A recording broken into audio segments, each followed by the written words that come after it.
Hello and welcome back to Frogboy X1 Gaming. I'm Andrew, and today we're talking about day 26 of leaving Nvidia for AMD. Now, the last video that I did for this only got like 900 views, so I said I would stop making these if they didn't keep hitting a thousand views or so. So this might technically be the last one. But I want to kind of summarize, this experience for you guys. I mean, if anything, I might just go to day 30 and then just be completely done with this series. It has been fun. It's been awesome. You guys have definitely, poured out a lot of support and a lot of viewership over this. Tons and tons of great ideas for videos for the future, going forward with AMD and everything else. And I I just want the community to know, because there is a lot of anxiety out there if you've had an Nvidia card and you're wanting to move over. So this isn't going to be like an Nvidia bashing video by any means, but we are going to call out Nvidia. We are going to call out, AMD. They got another card coming out, the 7900 GRE. That's only going to be sold in the Chinese market, but also I believe you be able to get it here in the States in like pre-builds or something, or already built systems, which is interesting. And the way they market it, like, you can go over to AMD and you can actually see the GRE, the 7900 GRE, and in the marketing, because this card only has 16 gigs of VRAM, they are marketing this as a 1440p card. And that makes sense to me. That makes sense to me. And I already made a video talking about how, like, the 4070 12 gig is a 1080p card, the 4080 16 gig is a 1440p card, and then, like, your Nvidia 4090 with 24 gigs is a 4K card. I stand firm on that. I do. I stand firm on that. And I'm not saying that, like, if you bought a 4080, you wouldn't be able to get 4K, or if you bought a 4070, you wouldn't be able to do 1440p or anything higher than that. That's not what that means. That's just going forward with the new graphics engines and the way that these games are going to start being built, in the power hungriness of them. Somebody from the community, Terranigma, he does videos too. If you guys get a chance, go check out his channel and stuff. And he was just doing a video for Ratchet and Clank Rift Apart, running that on a 3080 Ti with 12 gigs of VRAM, showing that once you get to a certain point, you are starting to get VRAM limited. But I guarantee it, if you ran that game at 1080p with max settings, with ray tracing, with everything engaged at 1080p, I seriously believe that that would be a 1080p high frame rate performance powerhouse, and you probably wouldn't even have to use DLSS to hit those higher frame rates at 1080p. If you wanted like 1440p or 4K, you would definitely have to use DLSS. But I mean, maybe not so much with 1440p, but I guarantee with 4K you would have to use DLSS.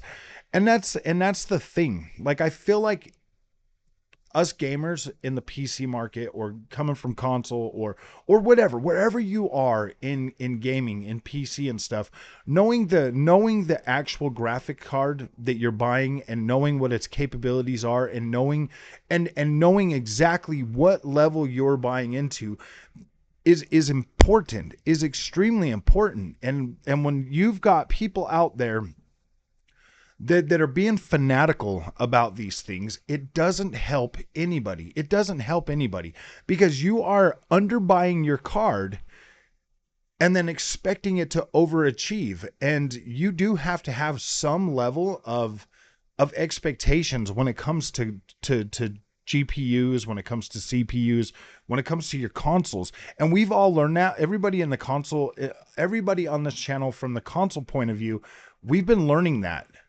very drastically over the last couple of years, and it's starting to get depressing. You go out and you spend a lot of money on a 4K display. You buy your PS5, you go home, you buy it at launch, you're playing all these games, and you're absolutely blown away because everything looks good on your TV. But then you buy the newest game, Final Fantasy 16, and you're like, wait a minute, this is not the experience that I've had since launch of my PS5. what is going on here? How is my, and then you start to blame the developers saying, well, these guys don't know how to code and they can't do this and they can't do that. When in reality, they're starting to build these games on newer engines that are going to require a lot more processing power, and they're going to be a lot more demanding going forward. Now with the 30 series cards, and even the 6000 series cards from AMD last generation, they were like that entry point into like new games, but then kind of fall short when it starts to come to these newer games. And there's been people in the comment section, questioning me over my 3080, my 3080 10 gig coverage going forward. So one of the games that I tried with that 3080 was Fallout 76. Now there were certain points that I would get that card to go all the way down to 55 frames a second. I could get that card to go down to 55 frames a second, but then I could also get that exact same card to go up to 140 without just by moving to a different area in that game. And that is still the case on the 7900 XT. I can get it to drop down to like 64 and then go all the way up to like 165. Like that world is pretty variable. Like there's a lot going on in that. Well, I mean, actually, when you look at it, there's not a lot going on, but there's like certain points that just kind of like the frame rate was never overall stable throughout the whole thing. Like it's just too variable in that game engine, in the creation engine. So when I look at people that are they have your like 3060 Ti, or you have your 3070 or your 3070 Ti, or your 3080 10 gig, or even your 3080 12 gigs right now. And I look at you guys, and I listen, and I listen to you guys, trying to defend these cards, and I get it. Like, I understand that, man. Like, you spent a good amount of money so that you could play these cards. But the thing with Nvidia, the thing that is really starting to the thing that really started to bug me, that actually led to me being like, no man, I'm going to give AMD a try, was the over reliance on DLSS. The over reliance on DLSS, and the ability of DLSS to make you feel like you're in a different bracket game wise than you should be. And then when your experience starts to fall apart over the longer period of time, to me, I've always been a lot happier with consistency. Like, I don't care that, like, I don't necessarily care much if like the resolution of games is like 1080p or 1440p or 4K or whatever, as long as like the games across the board at least look fairly consistent, like we had on PS2 and PS3 and stuff like that. Like, all of them systems below, they always had like a consistent uniformity of how the games would look and play. I mean, like, it was a lot easier to just pay attention to gaming, as opposed to now that we've got, just so much discrepancy in how each and every game looks and performs on like the newer systems, and like PS4 and Xbox One. Some games would come out and they would just be like 1080p and blurry, and then we got the 4K TVs, and everything just broke. Everything literally just broke with the introduction of 4K TVs in the beginning of last generation, or midpoint generation, when 4K started to actually like come out, and everybody was like, yeah, I wanted a 4K, and we all bought into the hype. And with the graphics card shenanigans that like Nvidia is pulling, like, don't get me wrong, man, DLSS is an incredible technology. Like, it's great, it works, and it does what it's supposed to do. It gives you a higher frame rate, without sacrificing much image quality. But having to rely on that, and then when it starts to hit the limits of what it can and can't do, and um what it's good for, and seeing your like your purchase of your 3080, a card that you thought was a 4K card, fall back to 1080p out of with just a few games, like with just uh with it just being like so new, and already getting to a point where the card is a much stronger 1080p performer than anything you could have ever imagined. That to me is kind of madness, especially with how well, like, your 6800 and your other cards from AMD are still performing standing next to that 3080, and they were pretty much the same price. That to me is madness. That to me is like, wow, dude, that whole 30 series stack from 3080 12 gig under was just not good. That was not good. And I do feel bad for everybody because we were paying inflated prices for that stuff, almost double what it was worth, and people were getting, um bamboozled like left and right. We didn't even, if we would have got those cards at their advertised price at MSRP, I don't think it would be too big of a deal. But the fact that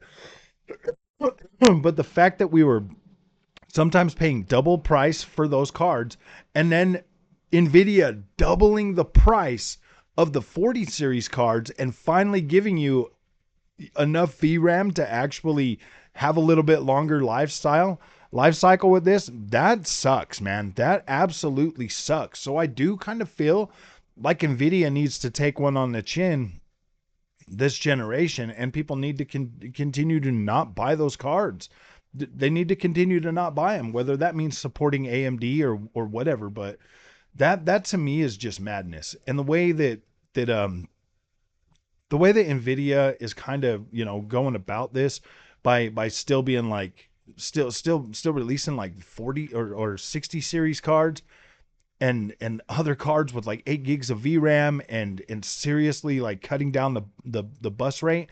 This is insane. This is absolutely insane. I do recommend going AMD over any of those Nvidia cards right now, just due to the fact that you're going to be able to get a longer life cycle out of these cards. Now, I've been testing and playing a lot of games. I bought Resident Evil 4. I got Ratchet and Clank Rift Apart. I picked up some Call of Duty Modern Warfare 2. I, downloaded and started playing Control Remedy again. All of these games, I've been testing some of these with ray tracing on the 7900 XT. And what I'm finding is ray tracing performance is actually good enough to be able to use on this new card and still have a playable frame rate.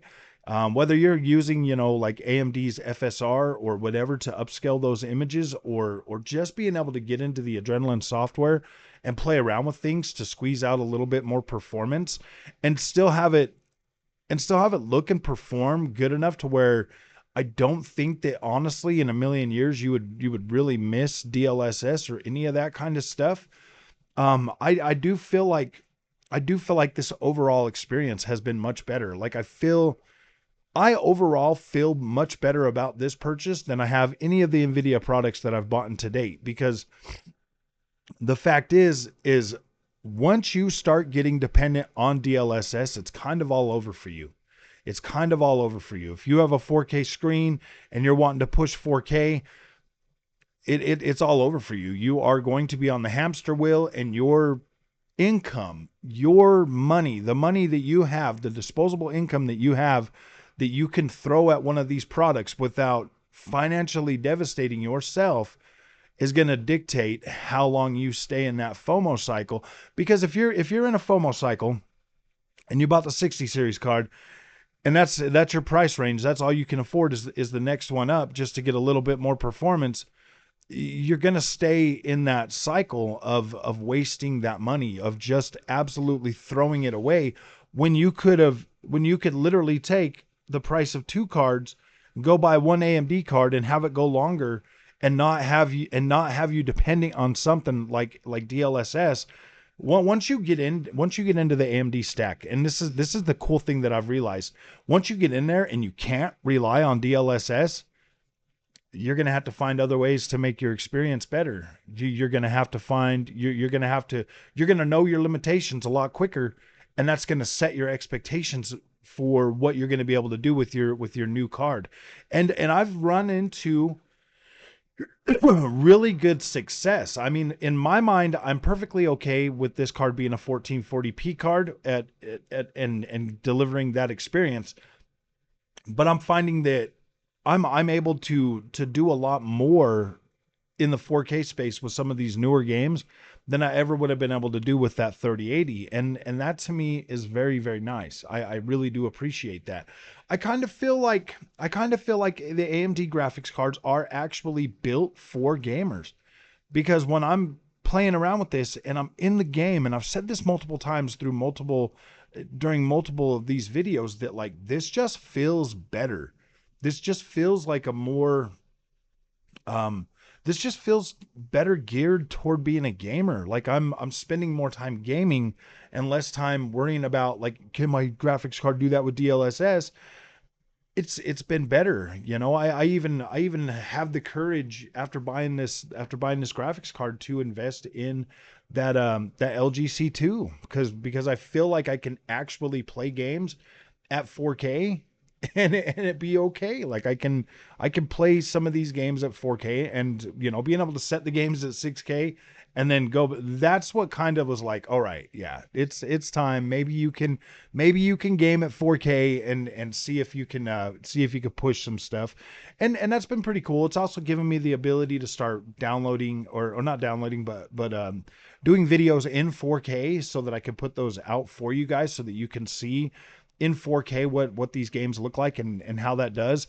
The AV1 encoder for this has been absolutely incredible. It's definitely helped um, increase the quality of the videos that I'm putting out significantly, and I'm like, wow, this is very, very nice. I haven't really ran into any downsides of switching over to AMD from Nvidia. Like, I haven't. I don't feel like the price of Nvidia graphics cards is worth it. I don't. I do not anymore.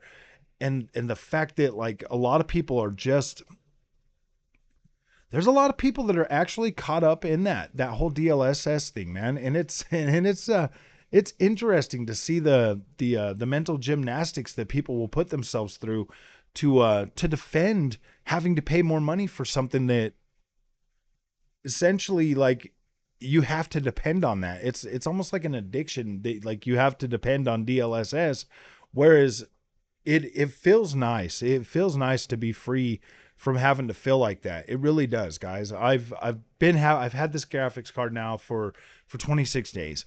I've went through like the little struggles. I've went through, you know, being able to see things running without DLSS and giving me an amazing experience that way. And I'm just feeling like, wow, this is pretty cool, man. This is awesome. I feel like you can get more bang for your buck if you go with AMD.